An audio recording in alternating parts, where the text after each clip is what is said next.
Welcome to the Jeff Miller Show.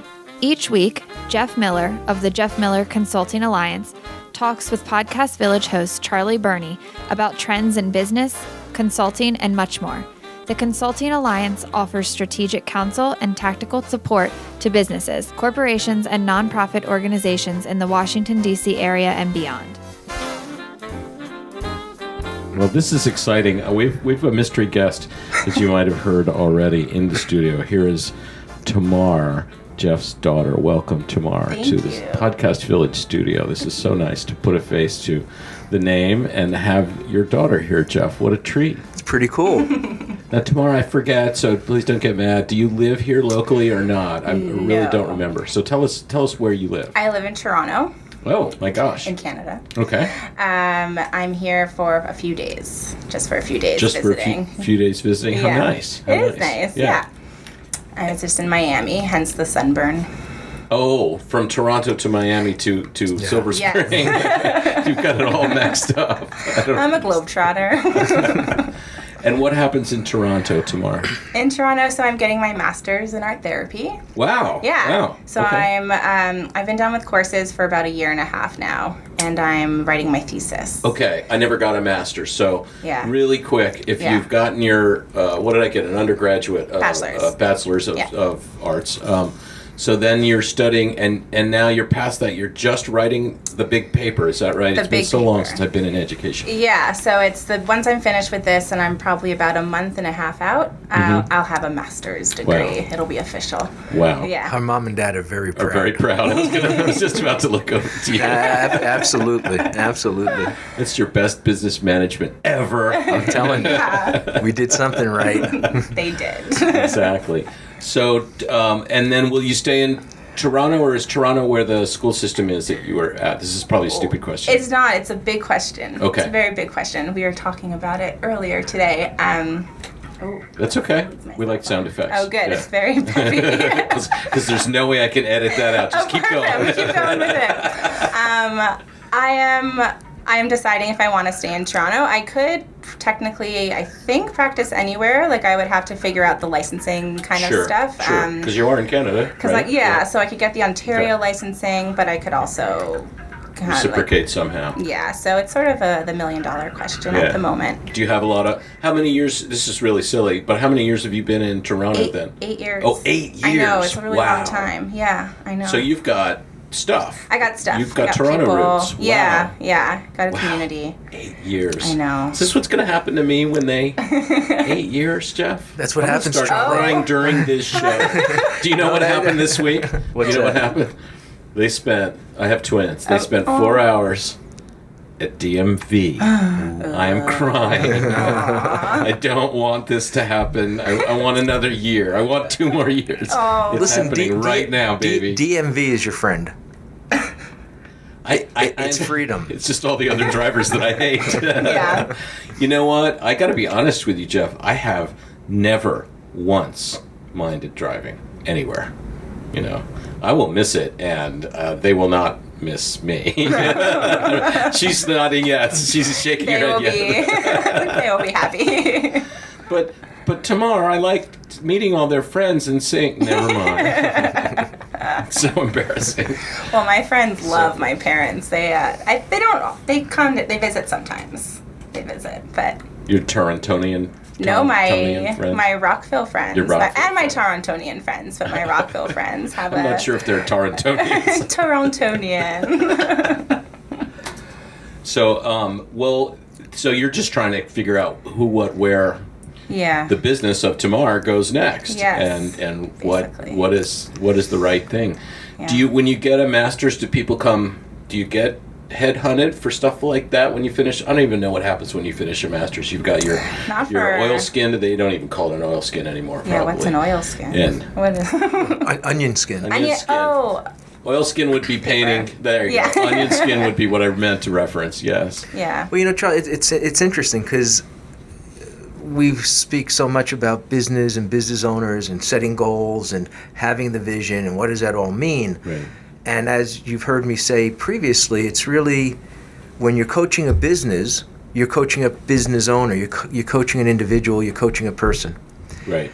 And my advice to people who are in a situation where they're about to experience potentially some type of life change is to figure out what it is that you want, you know, and have a vision for where you want to be in 3 or 5 years. Mm-hmm. And no decision you make is non-reversible. If you make a decision based around clarity and desire and a goal, and 2 years into it, it's not what you want, well, then you go back and you rethink that. Mm-hmm. You're not committing to anything beyond the experience of taking the journey. So are you listening? Yeah, we talked about this morning. Dang it. Charlie's making me do it again. No, it's good. It's good to have it reinforced. Yeah. And we don't, you know, Tamar's always been interesting, and, you know, clients always hear me talking about both of our kids. She's always had clarity around what and where she wants to go. It just sometimes takes her a while to get there. When she was 10 years old, she talked about, for whatever reason, got it in her head, she was going to go to Africa. Did you go? Yeah, I did. And she did. She took a gap year after she graduated high school. Yeah. And basically with her own funding, she turned 18 in Tanzania, which thrilled Betsy to no end. That's pretty cool. But it is very cool. I'm going to give you that one. Yes. Where, can I do Africa for a second? Sure. Yeah, please. 17. Well, where did you go? Tanzania. Arusha, which is about Arusha. Yeah, I didn't either. It's about it's about 40 minutes south of Kilimanjaro. Okay. And it's a little village, so I lived there and then Wow. taught preschool Really? daycare Wow. for about 3 months. Yeah. Wow. Yeah, it was really great. I went to southwest Botswana and Rhodesia when I was 17. Oh, really? Yeah, I met this guy.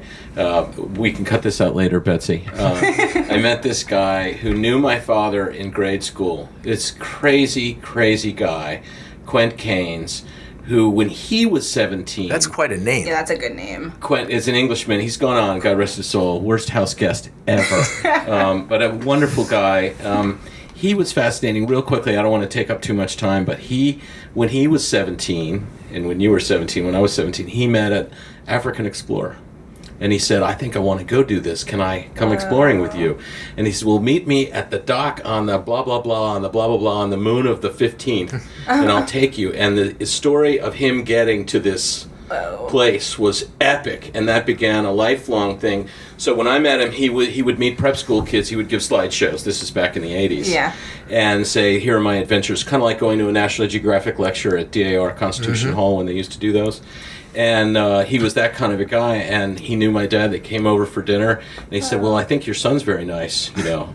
If he wants to come, he can be. That's how he cherry-picked all the kids. He thought who could get along. Yeah. It was 7 weeks, you know, camping out, driving through those 4 southernmost countries. So That's I have a huge affinity crazy. to Africa. I would love to go someday. Me you too. know, Yeah. go back and see the Baobab tree again. Yeah. Oh, yeah. That's So cool. this morning I did a presentation to a real estate group. There are about 45 people. And it was a short presentation. It was on mindset, right? Mindset for success.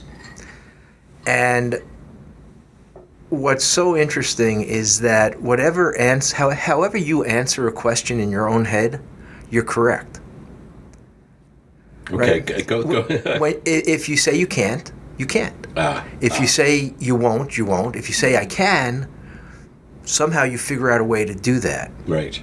You know, Tamar being an example of that, Sure. by saying I'm going to go to Africa, go to and Africa. worked it out. Right. This man that, you know, this Quint Yeah. that you're discussing, he was going to go explore Africa. Yeah. And people probably said, you're crazy. Yeah. And my mother, of course, said tomorrow, well, no, just wait another year. And I said, no.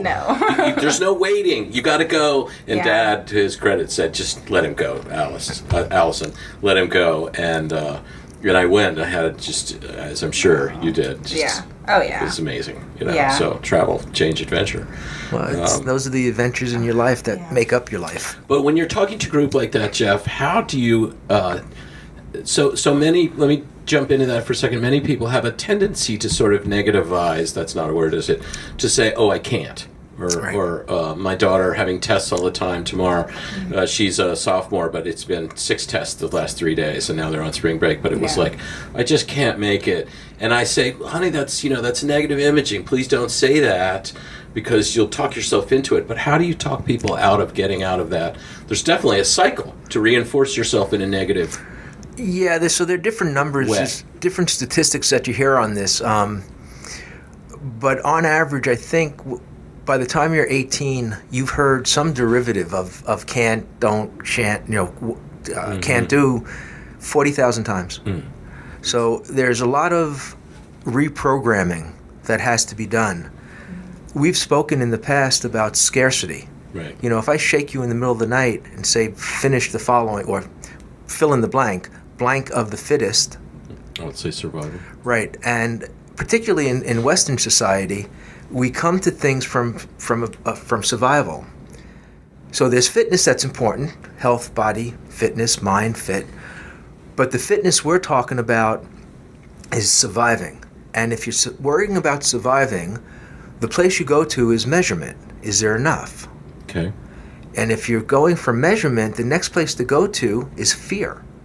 What happens if there's not enough? And from fear, we go to scarcity. And we live a life of scarcity, both in terms of what self-speak that we do engage in, and we believe we can't solve issues. We believe we can't achieve what it is that we set out to achieve. Right. So there needs to be a paradigm shift to break that cycle of negative thought. And it's doable. It takes work. There's specific assignments and exercises to work on, which I don't necessarily want to get into here. But when you look at this model of scarcity, and that's what I call it, it's really a 20th century model. It will not work. It cannot sustain itself. If you look around just in Montgomery County, how's this model working out? With the hunger gap, with the achievement gap. You look at the country, how's it working out? And I'm not sure the number, but the last time I looked, I think there are about 105 world conflicts, throughout the world. How's the model working? It's not. It's not working. It's broken. Yeah. And we need to make that paradigm shift. No, I agree. And it's not, thinking of all the things you said, it's something that has to be changed over time. We can't turn a switch and stop that negative reinforcement. But that's what I think I do every morning tomorrow when the kids walk out to the bus stop and I say, have a nice day. And they say, Maybe they'll remember someday that I said, that every morning I said, have a nice day. So, sorry. I hope the twins never listen. That's what I get. I was actually, in terms of like the self-speak thing, yesterday I was speaking with somebody about this, the idea of fake it till you make it. And a friend of mine, I'm a really bad swimmer. No. And I just can't swim really. And a friend of mine was trying You just have room for improvement. I knew. See? I was waiting. Thank you. I was waiting for that. But a friend of mine was teaching me how to do freestyle, and she was like, just pretend you can do it. And I was like, oh. So I just started like doing the motions I've seen people do, and like it kind of worked. And I think you could apply that also to all sorts of things. And if you pretend you can do something, you find yourself imitating it. And then you're doing it. Yeah, and it must be like every other habit that we try to get into. It takes weeks to pattern yourself, like getting up and going to the gym, which I finally did. But I just want to, I keep coming back to that with negative imaging. I just can't get up today, or I just can't do this. Like, please don't say that. I've got to think of my way to subconsciously spur positivism, because I know I can't do it by directly saying, don't say that. That's negative reinforcement. That's the last thing that is helpful. Yeah. So I'm trying to work, how do I, subtly make a difference? And part of that is saying, have a nice day in the morning and hoping that it sticks, Yeah. Part of what we're talking about here also connected to this idea of scarcity, because it's very much connected. When you look at a happy 2-year-old, is there anything happier?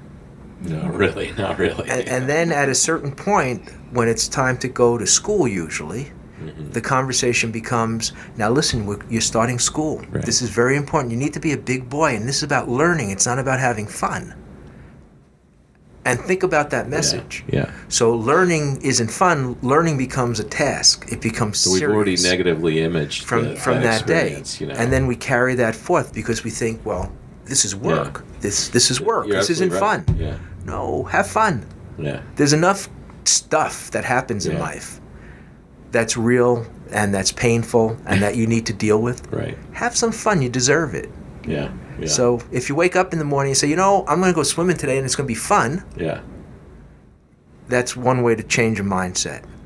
If you set an affirmation statement that I am a great swimmer, and you say that enough times, it becomes reality as long as you go and do the work and jump into the pool. Right. Right. We need to have more fun. You know, that's kind of how I address the mandolin, Jeff, is because I just assume I could play better than I can, because I know I'm really not that great. But I just assume that I can play with the good guys. And when I'm up there, I put on a different face, you know, and I feel like, whatever. So I called myself an amateur this morning. Somebody said, "You're not an amateur." And I thought, well, I really am, but it's nice to be told that. Just smile and accept the compliment. Well, I would love to talk to your daughter all day. Can you leave? Until next week. Go ahead, guys. Go at it. We've got 2 days. Tamar, well, what are you doing tonight? Are you going out with your buddies or taking mom and dad out? I'm going out with my buddies, and we're going to go to a lot of my high school friends live in D.C. That's great. So we're going to go downtown for a while. Go downtown. Oh my gosh. Sit in a courtyard. Oh my gosh. We're getting Laotian food. I don't even know what Laotian food is. It's like Laos. Laos. Yeah. But I'm not sure what the food is. I don't either. Not to get political, but that's what Nixon and Kissinger bombed illegally. But not to get That's political. right. Just saying. Just saying. Please don't get political. We're in a horrible election year already. You know, so I'll get in trouble for this one. But Oh, no. I mean, Henry Kissinger. Wow. And whenever I see him, The only podcast this week in the world where we're talking about Henry Kissinger. no, every time I Hashtag Kissinger. every time I see him, I think he's alive and my father's dead. There's like no justice in the world sometimes. That is a little creepy, actually. Betsy might have you edit this out. Well, who knows if it'll make it to Betsy? You know, there's some stuff that she never gets to listen to, Joe. I've learned a little bit about my Betsy editing. Well, I'll probably have to leave this in just for fun. Well, Tamara, it's such a pleasure to meet you. You too. And to get to know Jeff's beautiful daughter. And now Just one out of two. I know there's two. And we'll get her in the studio one day too. Yeah, you're always welcome here. Yeah, it's fun here. So tell all your local friends to listen to Podcast Village, especially the Jeff Miller Show. I was just going to pull up your numbers. The last 2 shows got a lot of hits. Great. Yeah. Ooh. So thank you again so much, and best of luck making your decision where the business of Tamar goes after Toronto. Thank you, Charlie. Have a great weekend. Charlie, thank you. The Jeff Miller Show is brought to you by Podcast Village, located at Launch Workplaces in Gaithersburg, Maryland. If you would like to contact Jeff or Charlie, please tweet to @Podcast Village or @JeffMillConsult. You can also email Jeff at jeff@jmconsultingalliance.com. What story would you like to tell?